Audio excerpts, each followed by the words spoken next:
जिस चीज से बंदे को मोहब्बत होती है ना, उसका नाम ख्वाब में भी ले लिया जाए तो बंदा चौंक जाता है। और फिर रूमी रहमतुल्लाह अलैह फरमाते, एक शख्स बीमार हो गया था, कोमे में चला गया था। वो कई लोगों ने कोशिशें की पर वो शिफा नहीं होती थी। बाप उसका बहुत बड़ा आदमी था, मालदार था, तो उसने एक बड़े तबीब को बुलाया। उसने कहा इसका पता तो करो, मामला क्या, कैसे ठीक हो सकता है। तो वो तबीब कहने लगा कि ये ना किसी से मोहब्बत करता है, जिससे मोहब्बत करता है उससे बिछड़ गया है और उस गम में इस कैफियत में चला गया, दवाइयां शुआइयां असर नहीं करेंगी। तो वो कहने लगा अब हमें तो पता भी कोई नहीं किससे इसका प्यार है, किस दोस्त की, किस महबूब की जुदाई में ये परेशान है, तो कैसे पता करें। तो वो तबीब सियाना था, उसने कहा ये कौन कौन से मुल्कों में जा चुका है। तो उसने मुल्कों के नाम लिए, तो उस तबीब ने ना उसके कान में उन सारे मुल्कों का जिक्र किया। जब वो वाला मुल्क आया ना तो हल्का सा चौंका हो। कहने लगा अब इस मुल्क के अंदर जितने शहर हैं उनके नाम बताओ। वो शहरों के नाम लिए, तो जब वो वाला शहर आया ना तो वो जरा थोड़ा सा ना और चौंका। कुछ उसने अब हाथ पैर भी हिलाने शुरू किए। कहने लगा अब उस शहर के अंदर जितने मोहल्ले हैं ना, उन मोहल्लों के नाम लो। अब जो एक एक करके मोहल्ले के नाम लेने लगे, तो जब वो वाला मोहल्ला आया ना, शहर बगदाद की है निशानी, कुचियां लम्मियां चीरा, शहर बगदाद दे टुकड़े मंगसा ते करसा मीरा मीरा। और फिर उम्मी कहते वो जब उस मोहल्ले का नाम आया ना तो वो पूरा चौंक गया। थोड़े से लोग होते थे, थोड़ी सी आबादी होती थी। उसने उसके बाप से कहा कोई तरीका इख्तियार कर, उस मोहल्ले में बसने वाले जितने लोग हैं ना, उन लोगों की फहरिस्त मंगा।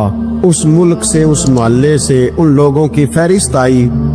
जब एक एक नाम बोले जाने लगे और जब नाम आया ना महबूब का, ना इल्मा विच फसा सानू तो यार दी गल सुना।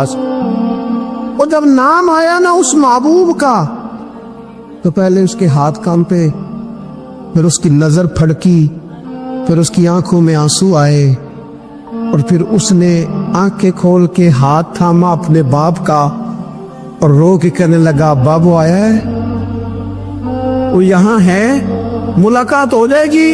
फिर समझ आ गई इसकी शिफा कहाँ है। मैं कुछ दिन पहले एक जगह ताजिया, और डरता डरता गया ताजियत करने।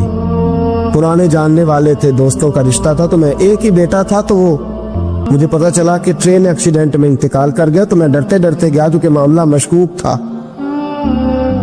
और जब मैं ताजियत के लिए अंदर पहुंचा तो हमारे जो अंकल थे, जिनका वो मेरे दोस्त थे, वो उनके कुछ अजीज कहने लगा कैज़ा जी आपके साथ वाले बाहर जा सकते हैं।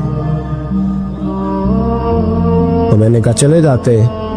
मैं दोस्तों को गाड़ी में भेज दिया, और जब मैंने उससे बातचीत की, कहने लगा मेरा बेटा एक्सीडेंट तो मैंने बनाया, वो तो खुदकुशी करके मरा है।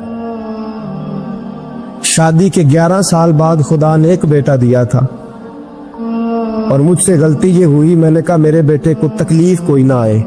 उसके मुंह से जो निकला मैंने उसे दिया, जो उसने मांगा मैंने दिया।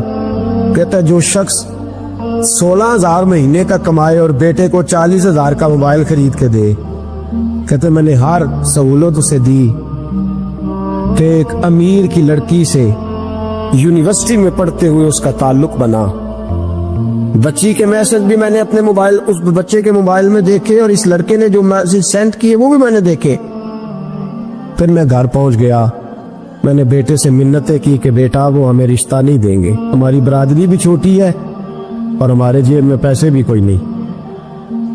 फिर मैं उनके घर गया, बेटा ना माना, और मैंने उस शख्स को बुला के कहा तेरी बेटी के मैसेज है, खुदा रा ख्याल कर, और तेरे तो 7 बच्चे हैं, मेरी गोद में तो एक ही फूल खिला है, मैं किधर जाऊं, ख्याल कर। उसने कहा दोबारा तूने नाम लिया तो ऐसे केस में बाप बेटे को फंसाऊंगा कि सारी जिंदगी निकल नहीं सकोगे। मैंने बेटे से कहा कि बेटा मैंने पगड़ी तक रखी है पर मुझे रिश्ता नहीं मिला, तू बाज आ जा। कहने लगा 3 रातें मेरा बेटा सोया नहीं, और मुझे कहने लगा حضرت جی وہ چوتھی رات سویا ہے تو دوبارہ اٹھا نہیں، مجھے کہنے لگا مجھے اجازت دو کہ میں اس بیٹی کو بھی قتل کر دوں اور اس کا